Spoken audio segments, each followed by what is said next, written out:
আমি যাবৎকাল 2 টিপ তুলছি, তুইলা 20,000 টাকা খিরা বেচছি। খিরা বিক্রি করে সবসাইতে মজা পাচ্ছি যে 2500 টাকা বস্তা খিরা কেনার বুদ্ধি নেই। এত দামে খিরে ঢাকার ব্যাটি 50-60 টাকা কেজি, ওরা 100 টাকা কেজি খাওয়া পারবে, আমরা তো খাওয়া পারবো না।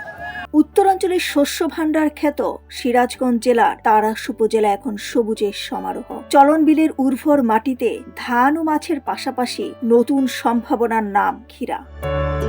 ক্ষীরার গাছের সবুজ পাতার ফাঁকে ফাঁকে ফুটেছে হলুদ ফুল, আর সেই ফুলের ডগায় ঝুলছে টাটকা সবুজ ক্ষীরা। গাছের পরিচর্যা আর ক্ষীরার সংগ্রহে ব্যস্ত সময় পার করছেন কৃষকরা। এবছর তাড়াশ উপজেলায় 354 হেক্টর জমিতে ক্ষীরার চাষ হয়েছে। 1 বিঘা জমিতে প্রায় 30,000 টাকা খরচ করে কৃষকরা পাচ্ছেন 80,000 থেকে 1 লাখ টাকা পর্যন্ত লাভ। এবছর আবহাওয়া অনুকূলে থাকায় ক্ষীরার বাম্পার ফলন হয়েছে, দামও বেশি পাওয়ায় খুশি কৃষকরা। 10 বস্তা খিরা নিয়ে এসেছিলাম এখানে ডিগুড়ি আড়তে।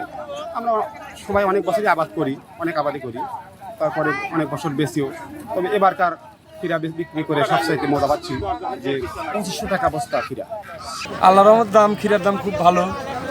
আমি যাবৎকাল 2 টিপ তুলছি, তুইলা 20,000 টাকা খিরা বেচছি। 50,000 টাকা খরচ 2 বিঘা ভূমি। ক্ষীরা বিক্রিকে কেন্দ্র করে উপজেলার দিঘুরিয়া এলাকায় বসেছে ক্ষীরার বড় আড়ত। প্রতিদিন শত শত মন ক্ষীরা এখান থেকে ঢাকা, রাজশাহী, চট্টগ্রাম, রংপুর সহ যাচ্ছে দেশের বিভিন্ন জেলায়। এই সুটকে পাইকারে আমনে ব্যাপারী করে অত্যাচারে 2500-2600 টাকা বস্তা। তেলে কিন্তু আমাকে রেটে তো বিক্রি করা যাবে না, আমাকে রেটে 50 টাকায় খাওয়া কঠিন।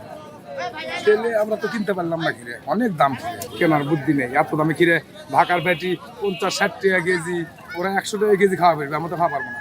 উপজেলা কৃষি অফিসার শর্মিষ্ঠা সেনগুপ্তা বলেন, এবছর আবহাওয়া অনুকূলে থাকায় ক্ষীরার বাম্পার ফলন হয়েছে। কৃষি অধিদপ্তর থেকে ক্ষীরা চাষীদের সাথে সার্বক্ষণিক যোগাযোগ রাখা হচ্ছে, দেওয়া হচ্ছে প্রয়োজনীয় পরামর্শ। আমাদের চলনবিল একটা বৃহৎ এলাকা, সেখানে আমাদের তাড়াশ উপজেলায় প্রায় 354 হেক্টর জমিতে এবার ক্ষীরার আবাদ হয়েছে। আবহাওয়া অনুকূলে থাকাতে এবার ক্ষীরার ফলন ভালো এবং কৃষকরা মাঠে যথেষ্ট পরিমাণ লাভবান হচ্ছে ক্ষীরা আবাদ করে। যদি তারা এইভাবে লাভবান হয়, আশা করি ভবিষ্যতে ক্ষীরার আবাদ আরো বৃদ্ধি পাবে। এবং আমাদের উপজেলা কৃষি অফিস থেকে সার্বক্ষণিকভাবে তাদের সাথে যোগাযোগ রাখা হচ্ছে এবং পরামর্শ প্রদান করা হচ্ছে যেন অতিরিক্ত মাত্রায় কোনো কীটনাশক ব্যবহার না করে। কৃষকের ঘাম আর পরিশ্রমে তাড়াশ এখন ক্ষীরার সবুজ বিপ্লবে উজ্জ্বল। চলনবিলের বুকে গড়ে উঠেছে নতুন সম্ভাবনার গল্প। দিলরুবা খান, ন্যাশনাল ডেস্ক, সোনালী নিউজ।